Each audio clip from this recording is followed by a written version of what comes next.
मैं तुझे कह दूं कि भाई साहब यहां पर एक पेड़ है, ठीक है सर जी एक पेड़ है, तू यहां पर निगाहें गड़ाए बैठा हुआ है, ठीक है सर जी निगाहें गड़ाए बैठा हुआ है। अब अगर मैं इसको सपोज इससे कनेक्ट कर दूं, ये पेड़ थोड़ा ज्यादा बड़ा बना दिया मैंने, मैं कहूं भाई साहब ये पेड़ छोटा है, ये इतना सा छोटा पेड़ है, बोला ठीक है सर जी। तू देख रहा है दूर से पेड़ देख रहा है, सपोज इस पेड़ ने तेरी निगाहों के साथ जो एंगल बनाया है वो एंगल मैं सपोज ले लेता हूं वो 1.8 डिग्री है।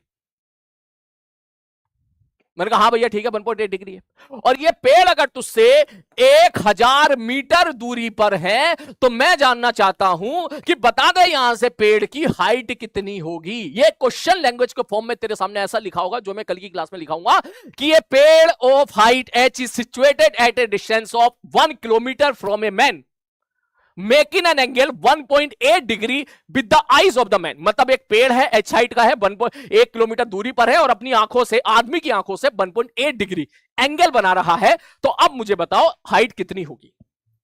बेसिक फंडामेंटल सवाल। मैंने कहा ठीक, मैंने बोला बेसिक टू एडवांस, ये बेसिक का सवाल है, इसके बाद एडवांस के सवाल पे चलेंगे, अच्छे सवाल पे चलेंगे।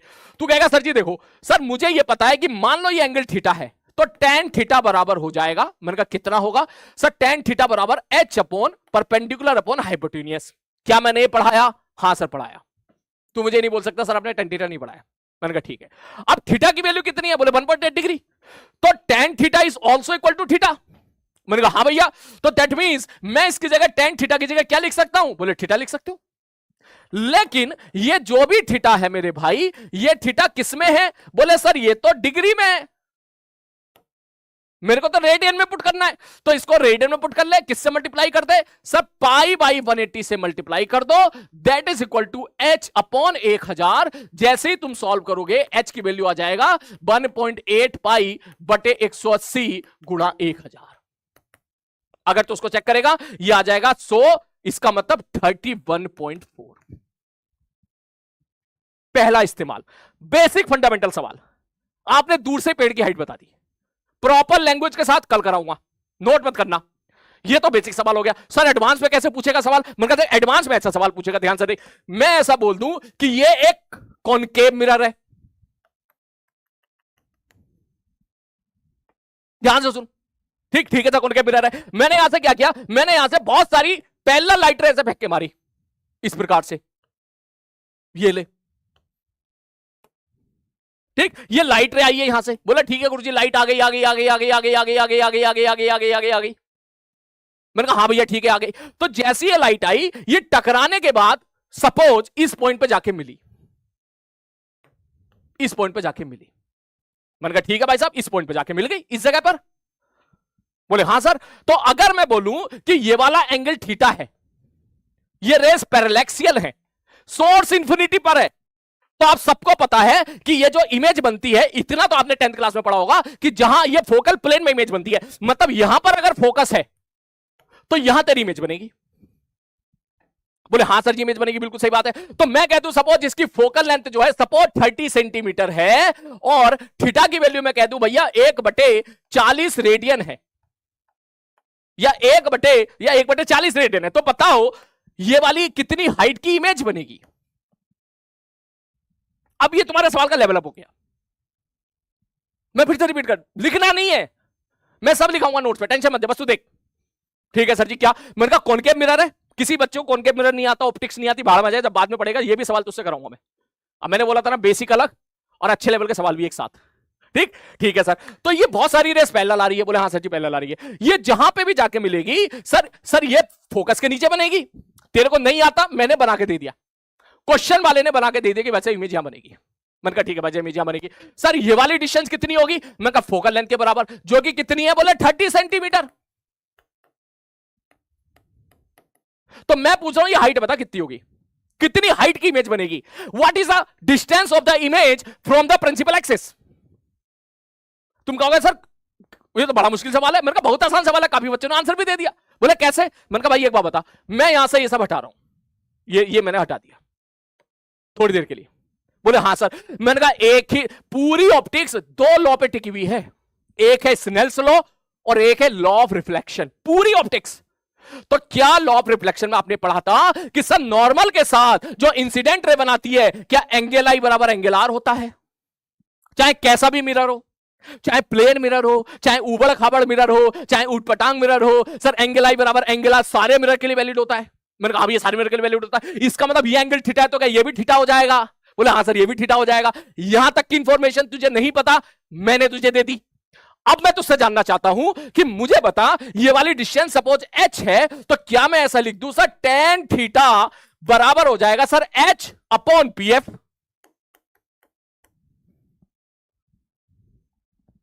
Perpendicular upon base. बोले हाँ सर जी। मैंने कहा अब बता, क्या थीटा बहुत छोटा है? कहना हाँ थीटा तो 1/40 है, तो थीटा बहुत छोटा है तो tan थीटा बराबर थीटा, तो मैं इसकी जगह डायरेक्टली पुट कर दूंगा 1/40 बराबर h बटे pf। pf कितना है? 30 सेंटीमीटर। तो दैट मींस h की वैल्यू निकल के आ जाएगी 3/4 सेंटीमीटर। खत्म, सवाल हो गया। हो गया। अब बताइए मुश्किल लगा? अब बताइए मुश्किल लगा?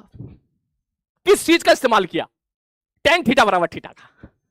ठीक, इसलिए बेसिक फंडामेंटल स्ट्रांग होना बहुत जरूरी है। अब तू कहेगा एडवांस मैथ से सवाल पूछे, अरे हाँ यार इससे और 2-4 स्टेप आगे बढ़ जाएगा। बोले कैसे आगे बढ़ जाएगा? मैंने कहा ऐसे आगे बढ़ जाएगा। अब तू ध्यान से देखना, अगर समझ में आए तो सब लोग हार्ट का साइन टाइप करना, समझ में आ जाए तो हार्ट का साइन टाइप करना। बोले क्या? मैंने कहा भाई एक बात बता, यहां से क्या बहुत सारी रेस गई थी? ऐसे ऐसे, और ये जाके यहां मिल गई, ये जाके यहां मिल गई, यहां पर इमेज बन गई। बोले हाँ सर इमेज बन गई। मैं तुझसे कह दूं कि 50 सेंटीमीटर दूर मैंने यहां पर एक और मिरर लगा दिया।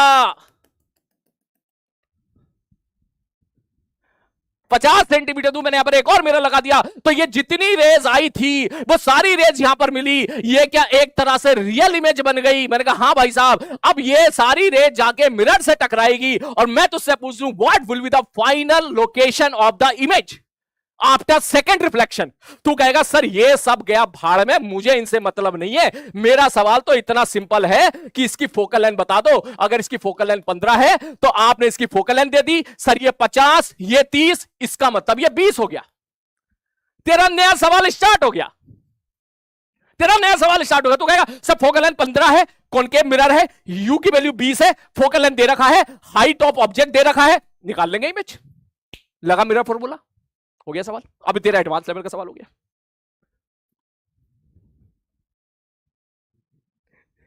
रिस्क ले रहा हूं बेटा, देख रही है। अगर समझ में आ गया अच्छी बात है, नहीं आया तो जब मैं तुझे ऑप्टिक्स कराऊंगा इस तरह के सारे सवालों को तो यूं फोड़ेगा, यूं फोड़ेगा। और देख मैं कुछ रटवा नहीं रहा हूं, मैं कोई यहां पे ट्रिक ब्रिक नहीं बता रहा हूं, मैं तुम्हें तैयार कर रहा हूं हर तरह के सवालों के लिए। तो दिस इज द ट्रेलर। और मैं पहले ही बोल चुका हूं क्लास 15 मिनट पहले खत्म हो चुकी है। ठीक है ना, क्लास 15 मिनट पहले शुरू खत्म हो चुकी है। सलीम सर का बीस्ट मोड 15 मिनट में कभी भी कहीं भी आ सकता है, इस बात का याद रखना। ठीक है, ये जेई वाले बच्चे जानते हैं, ठीक है, नीट वाले मेरे प्यारे प्यारे बच्चे भी जानते हैं, तो बहुत अच्छा है। ठीक है सर tan थीटा क्यों लिए? भाई यही तो सोचना है कि tan थीटा क्यों लिए, इस सवाल में tan थीटा लिया ही क्यों, यही तो सोचना है। क्यों? बोले भाई मुझे बता, h पूछ रहा है और मैंने तेरे को ये वाली लेंथ मैंने दे दी। ये वाली लेंथ कितनी है? 30 सेंटीमीटर। ठीक, मैंने h दे दिया था। अब तू खुद बता क्या लगाएगा? साइन थीटा लगाएगा परपेंडिकुलर अपॉन हाइपोटेन्यूस? नहीं। कॉस थीटा लगाएगा परपेंडिकुलर अपॉन बेस? नहीं। फिर क्या लगाएगा? क्या बचा तेरे पास? फिर tan थीटा बचा। थीटा दे रखा है, tan थीटा, और कोई ऑप्शन ही नहीं बता। जैसे ही तूने tan थीटा लगाया फटाक से तेरा आंसर निकल के आ गया, इसलिए tan थीटा लगाया। और मैं हर सवाल में, आप प्लीज मुझसे पूछना सर आपने यही क्यों लगाया, दूसरा क्यों नहीं लगाया, ताकि मैं आपको तैयार कर सकूं कि ऐसे लगाओगे तो वहां फंसोगे, वैसे लगाओगे तो वहां फंसोगे, ये लगाओगे तो सही जाएगा। क्लियर है? चल एक सवाल और मैं दे रहा हूं तेरे को, ठीक है, मजेदार सवाल है, ठीक है, हो जाए अच्छी बात है, नहीं हो कोई बात नहीं। क्वेश्चन है, एक इनफाइनाइट बड़ी रॉड है, ठीक है, ठीक है। अबे डंडा कहां गया मेरी क्लास का? जल्द दे, एक मिनट रुक बे। अरे भैया मेरी क्लास का डंडा कहां गया? ठीक, ध्यान से सुन, ठीक है सर। ये फ्री फॉल है, फ्री फॉल है, मतलब छोड़ दिया डंडे को ऐसे श्यू नीचे की तरफ। मजा आएगा, देख ट्राई करना, देख सवाल को अभी अभी डिस्कस करेंगे, देख सवाल को, ठीक है। यहां पर एक चींटी है, चीटी। ठीक है, ठीक है। ये गिवन है, सपोज मैं इसको हॉरिजॉन्टल लाइन ऐसी खींच दिया हूं समझाने के लिए। ये डंडा है, यहां पर एक चीटी है, चीटी। ठीक, ठीक है सर। डंडा फ्री फॉल है और चीटी ऊपर की तरफ मूव कर रही है। किससे sir? With velocity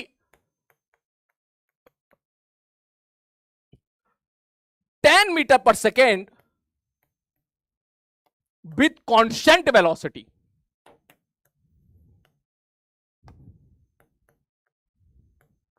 with respect to डंडा, रॉड। सवाल समझ, सोच। क्लास छोड़ने में 4 मिनट बचे। सोच, नीट का एग्जाम दे रहा है वो बच्चे जो नीट का एग्जाम दे के आए। This question for the rank. ये क्वेश्चन रैंक के लिए है। ये क्वेश्चन आपके बढ़िया रैंक लाने के लिए है, या फिर आपको उन बच्चों से आगे निकलने के लिए, अगर सपोज आपने बहुत शानदार लेवल की तैयारी कर रखी है। This question is for them. कोशिश कर, सोच, नीट के एग्जाम में बैठा है। जिन्हें नहीं आता कोई बात नहीं, शांति से बैठना, कोई बात नहीं। जिन्हें आता है कोशिश करना। डंडा है, डंडे को मैंने छोड़ दिया है यहां से, ऐसे फ्री फॉल। ये फ्री फॉल हो गया।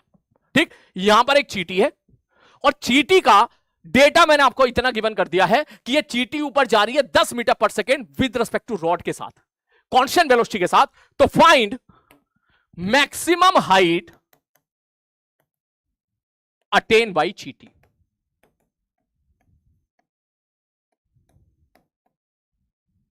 Your time start now. नहीं आता, मुझे पता है नहीं आता। कोशिश कर, सवाल का सॉल्यूशन यहीं छुपा है। ट्राई कर। तू समझ नहीं रहा है, प्लीज। मुझे पता है काफी बच्चे बोलेंगे सर ये क्यों करा रहे हो। बेटा, अब नीट का पेपर ऐसा आ गया है कि इस प्रकार के हर सवालों के लिए आपको तैयार रहना है। आपको सोचना पड़ेगा। सोच, नहीं होगा कोई बात नहीं, भाई है इधर समझाने के लिए। मैं समझाऊंगा, बढ़िया तरीके से समझाऊंगा, लेकिन तू तो सोच अपने लेवल पे। सोच, ट्राई कर, दिमाग लगा, घिस। 0। एक कोमल, कोमल का आंसर बिल्कुल सही है। बहुत बढ़िया कोमल, शाबाश। आदित्य का आंसर, अरे वाह यार, आदित्य का आंसर भी सही है, बहुत बढ़िया। 0 0 0। सिंह शेखर का आंसर भी सही है, बहुत ही बढ़िया, बहुत ही बढ़िया। इन्फिनिटी यार, इन्फिनिटी हो गया यार। ठीक है, ऐसा मत बोल भाई, ठीक है। हाँ देखा ना, देख मैं आंसर यही दे रहा हूं। देख, पहला 0, दूसरा इन्फिनिटी, तीसरा 5 मीटर, चौथा 10 मीटर।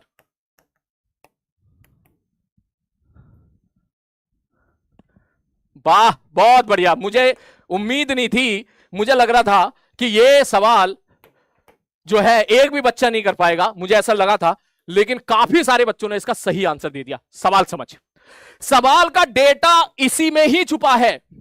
क्या ये फ्री फॉल है तो इसका एक्सेलरेशन नीचे की तरफ जी होगा। ये सब पढ़ रखा हमने। कोई पार्टिकल अगर हवा में है, चाहे ऊपर जा रहा हो, चाहे नीचे जा रहा हो, चाहे हवा में हो, चाहे फ्री फॉल हो, उसका एक्सेलरेशन नीचे की तरफ जी होता है। बोले यस सर। और इसने ऐसा बोला है कि वेलोसिटी ऑफ चीटी, वेलोसिटी ऑफ चीटी विद रिस्पेक्ट टू रॉड। हाँ गुरुजी, सर वो कांस्टेंट है। और कांस्टेंट वेलोसिटी का क्या मतलब होता है सर? कांस्टेंट वेलोसिटी का मतलब होता है एक्सेलरेशन 0। जिनको बेसिक फंडामेंटल याद है उनके लिए सवाल ये बढ़िया है। बोले सर अगर वेलोसिटी कांस्टेंट होती है तो एक्सेलरेशन 0 होता है। बेसिक सा फंडामेंटल है।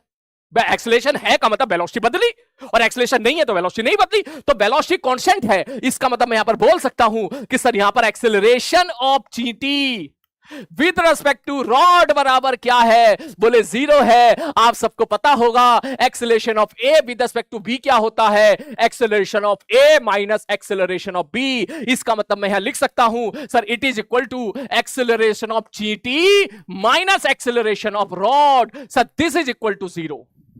तो इसका मतलब एक्सेलरेशन ऑफ चीटी क्या हो गया? बोले सर एक्सेलरेशन ऑफ रॉड के बराबर। और एक्सेलरेशन ऑफ रॉड कितना है? बोले सर नीचे की तरफ जी।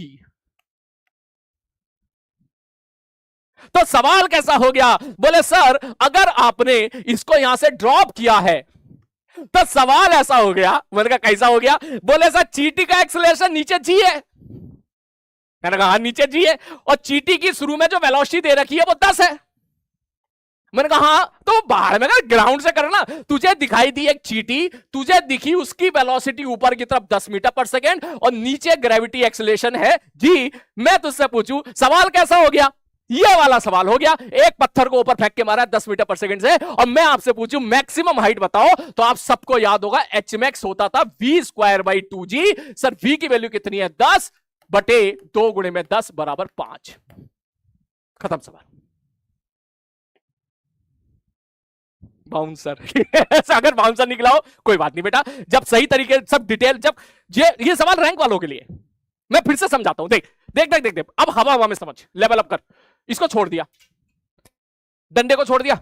ए सुन इधर, डंडे को छोड़ दिया। डंडे का एक्सेलरेशन नीचे की तरफ जी, करेक्ट है? हाँ सर। क्या चींटी की वेलोसिटी डंडे के रेस्पेक्ट में 0 है? हाँ सर। सॉरी कांस्टेंट है, 0 नहीं, कांस्टेंट है। क्या चींटी की वेलोसिटी कांस्टेंट है? हाँ सर। चींटी की वेलोसिटी डंडे के रेस्पेक्ट में कांस्टेंट है। वेलोसिटी कांस्टेंट मतलब एक्सेलरेशन 0। हाँ सर। इसका मतलब चींटी का एक्सेलरेशन डंडे के रेस्पेक्ट में 0 है। हाँ सर। तो इसका मतलब जो एक्सेलरेशन डंडे का है, क्या वही एक्सेलरेशन चींटी का होगा? अब भाई रिलेटिव 0 होने का मतलब यही है कि सेम है दोनों। ठीक, अगर मैं आपसे कह दूं कि एक बंदा जो है आगे भाग रहा है 20 मीटर पर सेकंड से, और एक जो है दूसरा बंदा या बंदी आगे भाग रही है 20 मीटर पर सेकंड से, तो रिलेटिव वेलोसिटी तो 0 हो गई ना, क्योंकि दोनों सेम है। तो इसका मतलब यह हुआ कि डंडे का एक्सेलरेशन नीचे g है, तो चींटी का भी g है। तो यहां आपको सोचना पड़ा। ये तो आपको ये तो आपकी हेल्प मैथ्स ने कर दी, ठीक है। यहां तो आपने मैथ्स ने हेल्प कर दी सर, ये जो हमने सॉल्व करके निकाल दिया एक्सेलरेशन ऑफ चींटी जी है नीचे की तरफ, लेकिन फिर आपको विजुअलाइज करना पड़ा। अरे यार चींटी की वेलोसिटी ऊपर 10 है, एक्सेलरेशन नीचे 10 है। ओ तेरी, ये सवाल तो वही हो गया जैसे एक पार्टिकल को ऊपर 10 मीटर पर सेकंड से फेंका हो। क्योंकि जब किसी पार्टिकल को ऊपर 10 मीटर पर सेकंड से फेंक के मारते हैं, तो जैसी पार्टिकल हवा में आता है उसका एक्सेलरेशन भी जी होता है। ओ भाई तो प्रोजेक्टाइल का सवाल बन गया, ये आपको क्लिक करना पड़ेगा। और ये तो मोशन अंडर ग्रेविटी का सवाल हो गया बे। एच बराबर क्या होगा? सीधा v²/2g, फटाक से वैल्यू पुट करी, एक लाइन का आंसर है। और इन चीजों को विजुअलाइज करने के लिए मैं ये तैयार करूंगा। क्लियर है? चलो ये हो गया हमारा बीस्ट मोड, ठीक है।